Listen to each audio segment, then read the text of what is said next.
How's it going, Trailblazers? Adobe Sign's excited to be here at Dreamforce this week in San Francisco. We're hanging out at Samovar on top of Moscone North, talking with new friends and old friends about the future of sales technologies and what's happening in the space. This week we were happy to meet with some of our favorite sales influencers. Today we talked with Jill Konrath. Our own Jake Rennie of Adobe spoke with Jill, who's a renowned sales strategist and author, about what's happening in the space and what we should be looking for as we go into next year. Let's take a look. So I'm very excited and honored to introduce our next guest with us today, Jill Konrath. She is a well-known thought leader in the sales space, author, strategist, and consultant for many great enterprise companies. But I want to get back to one part of what Jill does that I really love in the sales space, and that's 4 best-selling books that you've written. Yes. Over the last several years. Yeah, it's been a good ride. Yeah, they're great. And the very first one that really grabbed my attention was Snap Selling, and then most recently, More Sales, Less Time, right, which is a book I really, really enjoy. And in fact, I appreciate that book because being in inside sales and being an inside sales leader, I have several young sellers that work for me and often get easily distracted, Jill. You think so? Yeah, easily. Easily. Yes, yes. That happens all the time. 2 to 3 screens, I got a cell phone in my hand, and they need insight on how they can do better. So that's the book that I constantly am gifting to my ADMs, and I think it's great. Thank you. Yeah. So Jill, I'd like to start talking about some of this, but one of the things that I want to start with, that I think about constantly when we have an opportunity to work together, is actually initially how I got to know you. Okay. When I was starting out my career in software, I had done 10 years of medical device and I know that world fairly well, but software was fairly new to me. And you were one of the people I initially really wanted to get to know and to follow, and your content was something that really stood out to me. And I started seeing you at certain events, and I saw you speak at an event, and I thought, this is someone I need to get to know. And we were standing in line, both waiting for a taxi, and I was nervous, thinking, I want to talk to Jill. I wanted to know how much I love her content, and I offered to buy you a taxi ride to the airport. Yep. And on that ride, your willingness to just share your thoughts with me and engage and give back to this exciting young seller, to me, was really powerful, and it was meaningful, and it left an impression on me for a long time. So thank you. I value that, Jill. Not everyone's willing to do that. Yeah, thank you. Yeah, thank you. It's part of my mission. And what is that? What is that mission? My mission is really just to help sellers do better. I mean, that's all. I've been very focused for my entire career on helping salespeople achieve their goals and feel good and find their own power and strength in what they're doing. And I especially like helping people who are in organizations that don't have good sales leadership, but are motivated, and giving them the tools and the ideas that they need in order to be effective. Oh, that's good. We need more of that. We need more help with great coaches helping us do better as our frontliners, right? Yeah. So I have a couple questions for you. Getting back to the idea of more sales, less time. What does that mean? What does that mean? Yeah. Why did you title it that book? Why did I title it? I titled it that way because I think that is the driving force that every salesperson wants. How can I do more working less? Or how can I take the same number of hours that I have and accomplish significantly more in that time frame? But I think the underlying reason is because everybody's talking about sales efficiency and sales productivity and how can we drive that. And I wanted to focus on what a single human being could do without the support of anybody else in order to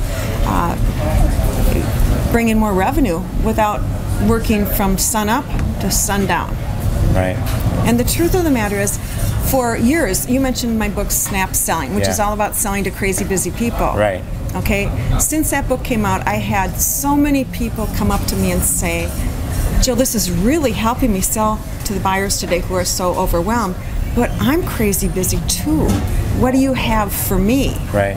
And I said, I have no idea. I'm feeling the same way. So not only did I see the sales organization struggling, I was struggling with the exact same issue too. And finally, after a couple years, I decided this is stupid. This is a problem that's pervasive everywhere, and somebody has to address it. Right. And not only did you address it, but what I love you did is you actually put a lot of time into researching it as well. Oh yeah. I spent a lot of time studying neuroscience, cognitive science, psychology, and all sorts of fields around sales, because it's really, when I got to the root of it, is the real issue is because we're human. I mean, we're struggling, we're distracted all the time, but it's not because we're bad people who lack willpower. It's because we're human beings who are programmed in our genetic makeup to be distracted. And what are some of the things I think about? I mean, you nailed it, right? We're human. We are inherently distracted by everything around us. Yes. What are some of the things that are potentially the pitfalls that cause us as organizations to create more distractions for our sellers, or for us as sellers to distract ourselves? Oh. Let me just start with the brain, if I could. Sure. Okay, because it's really that we have this thing called the amygdala in our brain. It's the oldest part of our brain, and its job is to literally look around the environment, like what's new out there. That's its job. And so we live in a digital world, and when you're in a digital world, everything's new. I mean, you go into your email, what do you get? A million emails, a million pings. New emails, and do they have links in? Oh yeah, so many distractions and pathways and rabbit holes. Right, yeah. And then you get an email from LinkedIn, and it's got a good article on how this company is doing that. What do you do with that? I go dig deeper, and I keep getting distracted. You go down that rabbit hole, you Right. click on that article, Right. You get to that article, and then you see links to another article, you follow that path, and then suddenly you go, I wonder what the weather is like. Yep. And then you start going on your device to see what the weather's going to be like this weekend, and then you get on there and they see about the fires in Napa Valley, and so you click to see the fires in Napa Valley, and pretty soon you're reading about Kim Kardashian. And it's lunchtime. And it's lunchtime, Yeah. and you haven't done anything. So this is the world that we live in, and it's designed to be distracted. So knowing that this is what's happening, if you take a look at it from a perspective of the cost, I mean, we are spending so much of our time jumping from task to task. And it's really hurting every salesperson who's doing that, because first of all, it's extending the length of the time it takes to get anything done, which I think is just an overall sales productivity issue. But to me, the even deeper issue is the fact that all this jumping is causing us to not be as good a thinker as we need to be. And if anything, I think that sales is a thinking profession. Interesting. I would agree with you on that. I think many would say, that sales is a position where they're looking for people who are talkers, right? Talkers. People who want doers. to be loud More. and be closing all the time. Yes. But what does it mean to be a thinker? Why is that so important for sellers today? Okay, first of all, I think number one, because the salespeople are the differentiators. I mean, products are out there, everybody's got products, and from a buyer's perspective, you can Google anything and find alternatives. Right. So what's the difference? The person who deals with it. Yep. Now, you have one person who comes in and says, let me tell you about my stuff, yap, yap, yap, yap, yap, yap, and you have another one who comes in thoughtful and says, Jake, I've been doing some research on your company. I see you're in this position. I know this has recently happened. I'm wondering how this all relates to, how does this, impact this? And now you're having a conversation with an interested business person who is concerned about you helping you achieve your objectives. Right. That's impressive to the buyer, because now it's about them as opposed to, let me sell my product. But even beyond that, it's about strategy. It's about being prepared, thinking, researching, but it's about strategy and thinking, what is the best way to approach this person? They've got this particular status quo. How can I frame a conversation so that it is worthwhile? I'm up against this company. What are their strengths versus ours, weaknesses versus ours? How do I help the customers understand why we might be a better choice? I mean, there's so many strategic things in there that salespeople have to do, that if they're constantly jumping from task to task, email, down the rabbit hole online, they're not doing their best thinking. So what I'm actually thinking of while you're saying this, what I'm hearing you saying is, in order to be a thinker, you actually have to be a listener. And in order to be a listener, you can't be distracted. You can't be distracted. Right? Right. And so we can't be good thinkers and listeners if we have all of our technology drowning us down and all of our rabbit holes in our emails distracting us. Yeah. I mean, don't get me wrong, I like technology. I think it's been incredible for salespeople, and it's eliminated so many redundant tasks. I love it. And we have to learn how to work in a digital world. That's the challenge. So how do we do that, right? So we have this problem and it's distracting us, but how do we get better? How do we work efficiently and use this technology to help us be better? Okay, first thing I'd say is number one, just across the board, we have to realize that we do not have sufficient willpower all day long to keep us in check. We are, we have to realize that we have all these things and they keep presenting themselves to us. So the first thing I say to salespeople is, number one, turn off your notifications. Turn them off, because you don't need to know the score of a football game, in the middle of the day. You don't need to know about the latest shooting. You don't need to know about the latest tweets from the government. You don't need to know about this stuff in the middle of the day. They're not helping you. So block all that. Just turn them off. And I think research shows that 75% of the people have not altered their settings. So they download an app, and the app says, "Do you want to be notified?" And boom, they're notified. So they're distracted all day long. So that's just the simplest thing that we can do.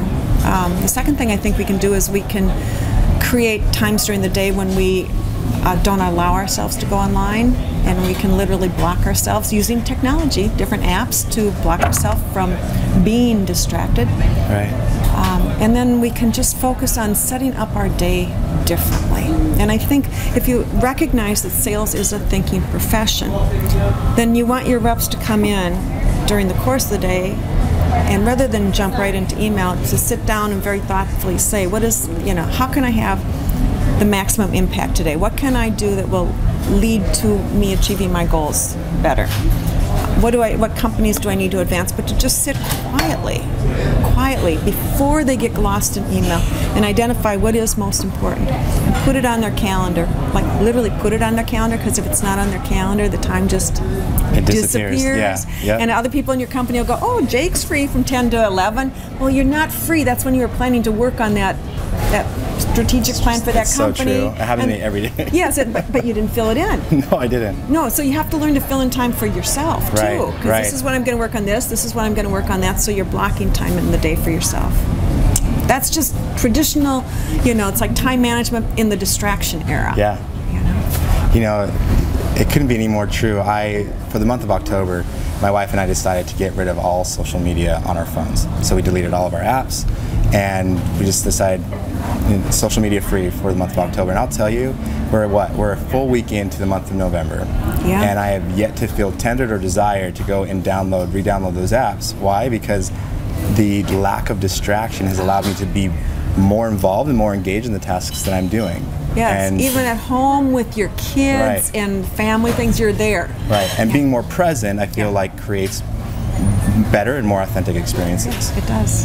That's wonderful. I think we need to do better, right? But see, this is only a thing that's happened in the last 10 years. I mean, this is all related to the iPhone when it came out 10 years ago. This didn't exist like that 10 years ago. And so this technology has come whooshing on us, and we've gotten caught up in the technology, and now it's time for us to step back and say, does this serve me?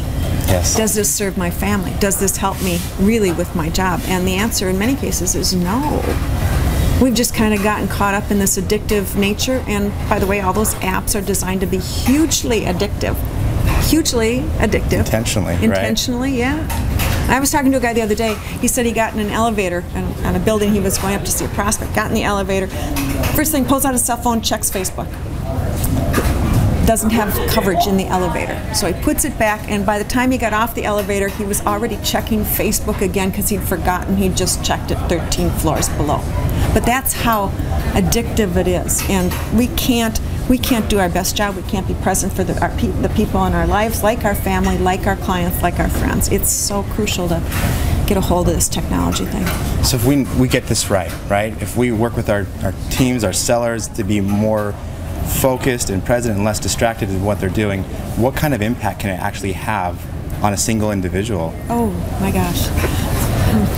And specifically in sales, right? Specifically in sales, if you get people sitting down at the beginning of the day and focusing on what is most important, that single thing will get them to do the right things during the course of the day. And as a leader, you can work with them and help them identify some of the right things. You can do that and get them to think and work that way. If you can get them to set up a schedule during the day where they're going to block out times for different activities that are important, they're going to get a whole lot more work done during that time, and the quality of their thinking is also going to increase. So it's powerful. What's the why, right? Does it move the needle? Does it? Yes. Does it? Absolutely.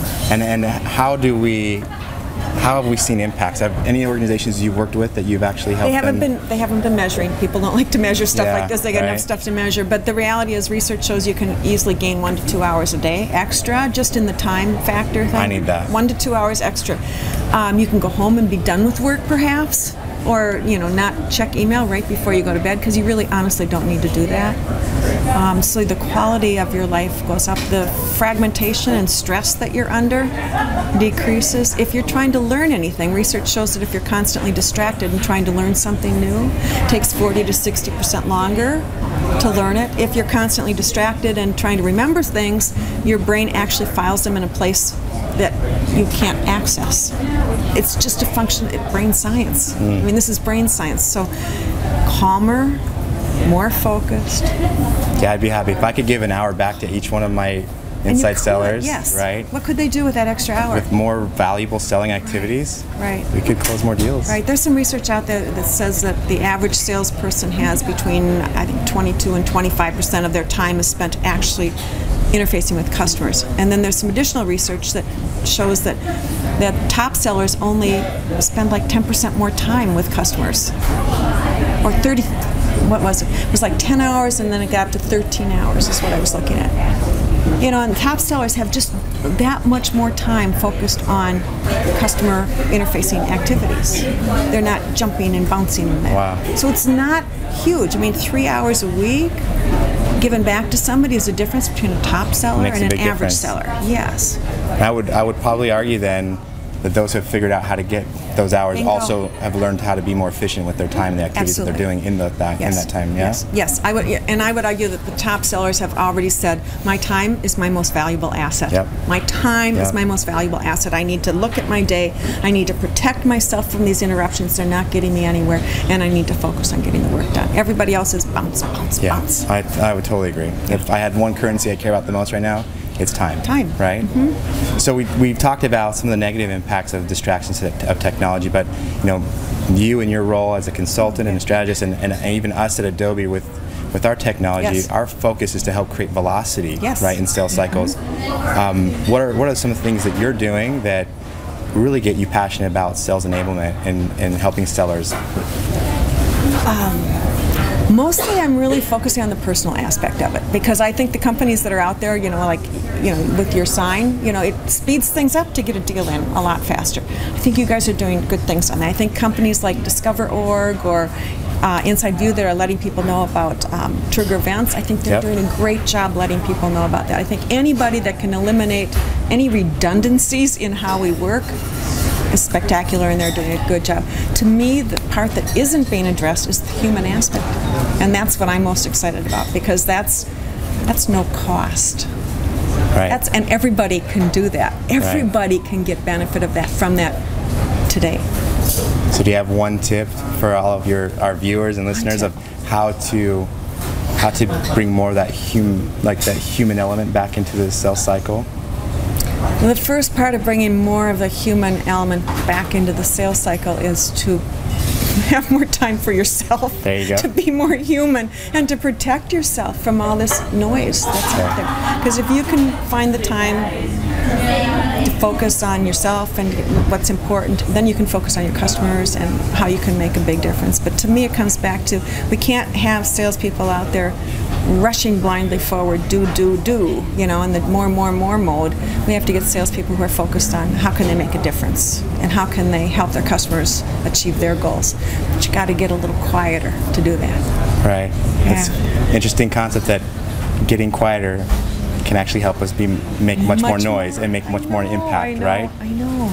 Jill, thank you so much. This has been really insightful for all of the sales leaders out there, those that follow you and know you, and those who might have just gotten to know of you from watching this, where can they go to learn more about Jill Konrath, what you're doing, some of the research, your book that I've been talking about, More Sales, Less Time? Yeah. Where can they find you? They go JillKonrath.com. That's Konrath with a K. That's, you know, all I would say is just go visit my website. I have tons of free resources out there and good things. Well, thanks for your time, and we appreciate it. My pleasure.